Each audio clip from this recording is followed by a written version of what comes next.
और आपको बता दें कि स्वामी विवेकानंद जी की जयंती पर राष्ट्रीय युवा दिवस कार्यक्रम का आयोजन किया गया। मुख्यमंत्री धामी ने कार्यक्रम में शिरकत की। आपको सुनाते भिखारियों के बीच पर उन सब के बीच में रहने से मुझे आत्मज्ञान की प्राप्ति हुई, वही आत्मज्ञान मैंने किताबों के सम्मेलन तक निकाला।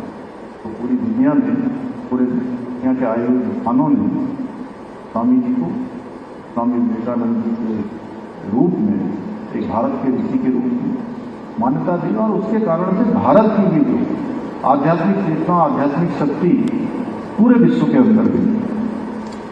साथियों, स्वामी विवेकानंद जी का युवा शक्ति पर अटूट विश्वास था और वो युवाओं को राष्ट्र के पुनर्जागरण का सबसे सशक्त माध्यम मानते थे।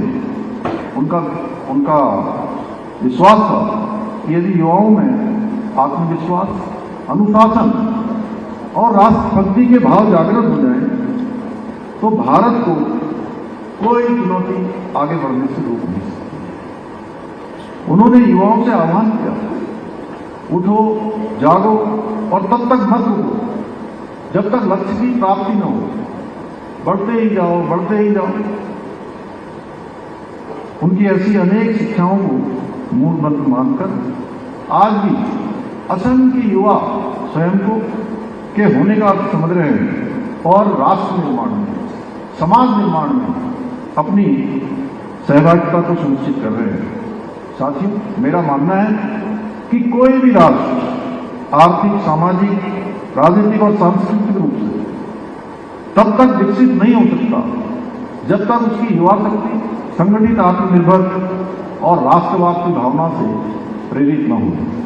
जिस प्रकार किसी इंजन को ईंधन की आवश्यकता होती है, उसी प्रकार राष्ट्र की प्रगति को सुनिश्चित करने के लिए युवाओं की ऊर्जा, उनके समर्पण और सृजनात्मक शक्ति उस राष्ट्र के लिए अनिवार्य होती है। साथियों, भारत आज विश्व का सबसे युवा देश है। जब हम युवा जनसंख्या की भी बात करते हैं, डिविडेंड डेमोग्राफी की बात करते हैं, उसमें भी हमारा नाम दुनिया के जो प्रथम पंक्ति के राष्ट्र हैं, उन राष्ट्रों में हमारा नाम आता है, क्योंकि हमारे देश की 65% जनसंख्या 42 वर्ष से आयु से भी कम की है। यही युवा शक्ति हमारे राष्ट्र की सबसे बड़ी पूंजी है।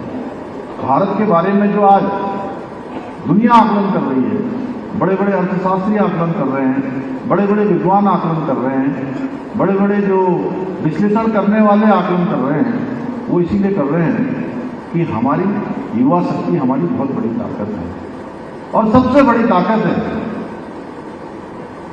यही युवा शक्ति हमारी सबसे बड़ी पूंजी भी है, जो अपने परिश्रम से, प्रतिभा से और संकल्प के बल पर सशक्त, समृद्ध और आत्मनिर्भर भारत बनाने के स्वप्न को साकार करने की क्षमता रखती है।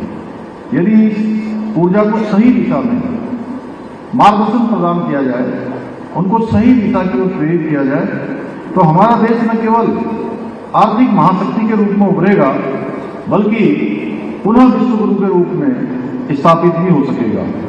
स्वामी विवेकानंद जी के प्रेरणा से आज हमारे प्रधानमंत्री श्री नरेंद्र मोदी जी युवा शक्ति को राष्ट्र शक्ति मानते हुए विकसित और आत्मनिर्भर भारत के निर्माण के संकल्प को साकार करने की दिशा में निरंतर कार्य कर रहे हैं। आज जहां startup India, skill India, digital India, make in India, fit India और नई शिक्षा नीति जैसी अनेक योजनाओं के माध्यम से युवाओं को उनकी प्रतिभा और क्षमता के अनुसार अनेक अवसर प्रदान किए जा रहे हैं।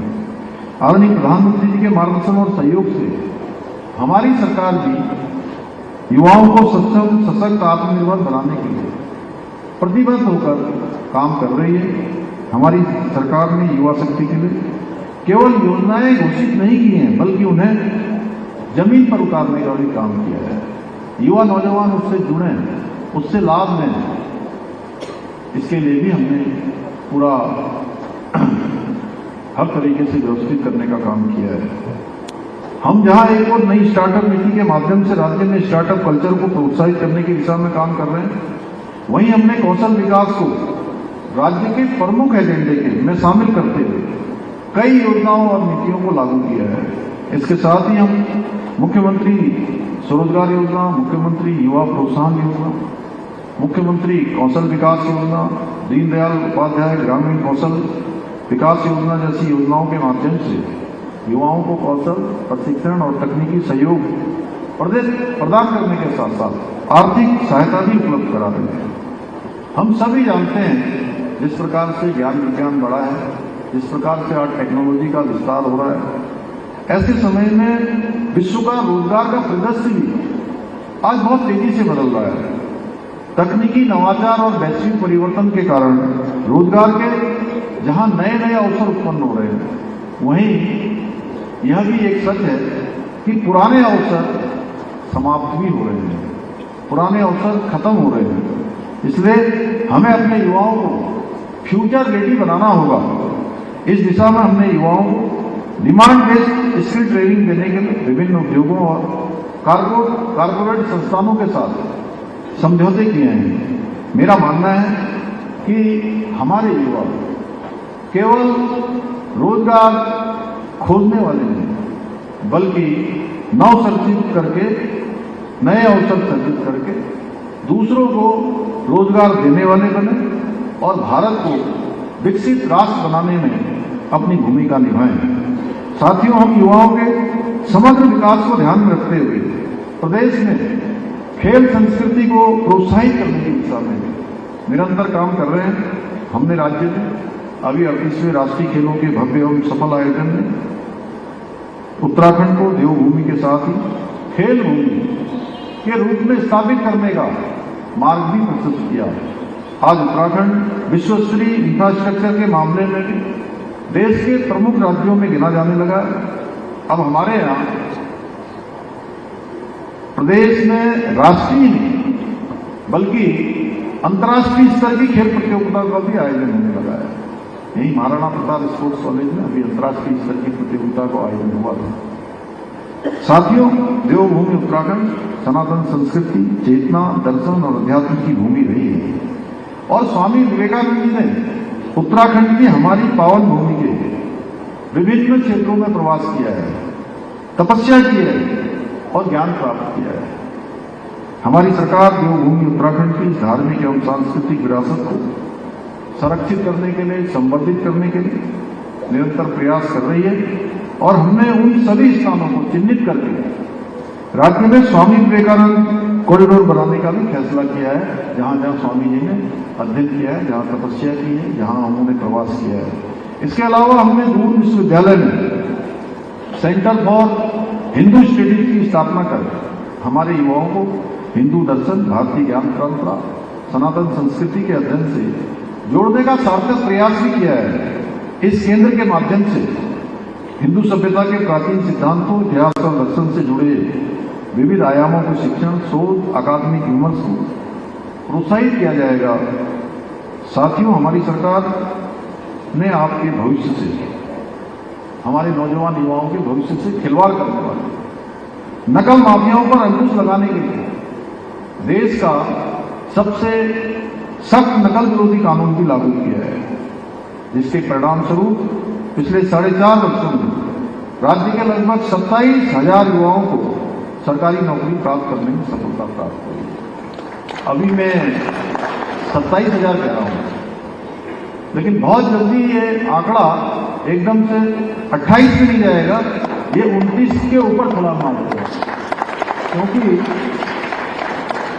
2000 जो हमारे पुलिस कांस्टेबल की भर्ती थी, जिसको माननीय न्यायालय ने रोका हुआ था, अभी माननीय न्यायालय में हमने अपनी पैरवी करी, राज्य सरकार की तरफ से पैरवी हुई और वो 2000 पुलिस कांस्टेबल की भर्ती को भी उसके रिजल्ट को निकालने की भी अनुमति वहां से मिल गई है और 2000 युवा इसमें और जुड़ जाएंगे, तो ये 29,000 से ऊपर हो जाएंगे बहुत जल्दी।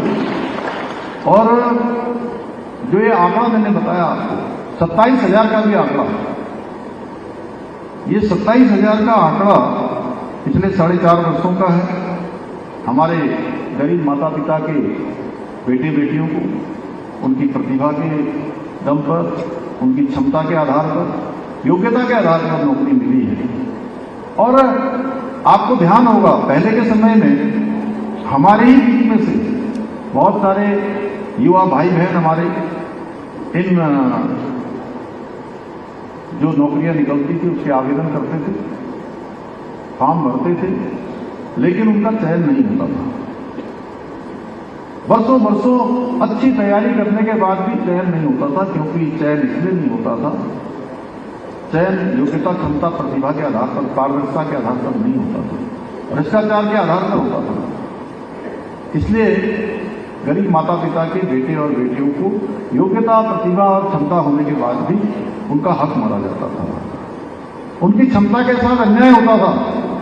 भाइयों बहनों, हमने इसको बदलने का काम किया है, इसको पूरी तरह से समाप्त करने का काम किया है। पारदर्शिता के साथ हमारे राज्य के, हमारे गरीब माता पिता के बेटे बेटियों को नौकरी मिले, इसका हमने प्रयास प्रारंभ किया। और आज मुझे खुशी है कि 27,000 हमारे गरीब माता पिता के बेटे बेटियां आज चयनित होकर विभिन्न विभिन्न क्षेत्रों में अपनी सेवाएं दे रहे हैं।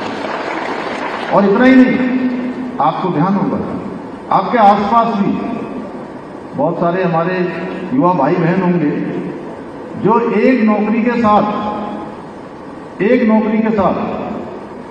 में भी चयन हो रहा है, उसके बाद दूसरे में भी हो रहा है, दूसरे के बाद तीसरे में भी हो रहा है, चौथे में भी हो रहा है। और कुछ एक ऐसे हैं कि 5 नौकरियों में एक साथ उनको सफलता मिली है। ये परिदृश्य बदला, सोच बदली, इच्छा शक्ति बदली और हमारे नौजवान युवाओं को अवसर मिलेंगे।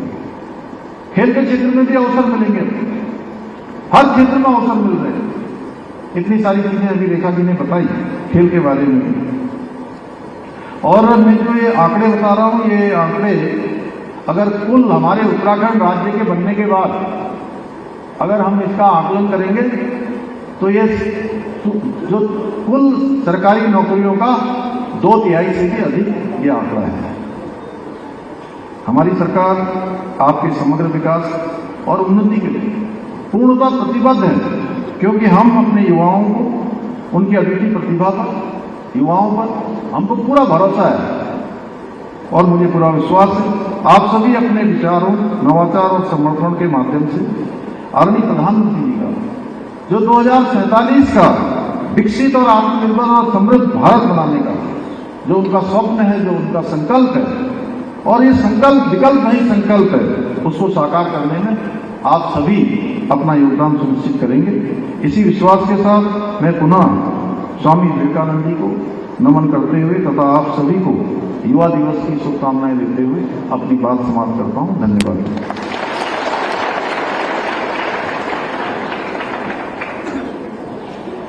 धन्यवाद महोदय। कार्यक्रम में अगला क्षण पुरस्कार वितरण का और विशेष प्रमुख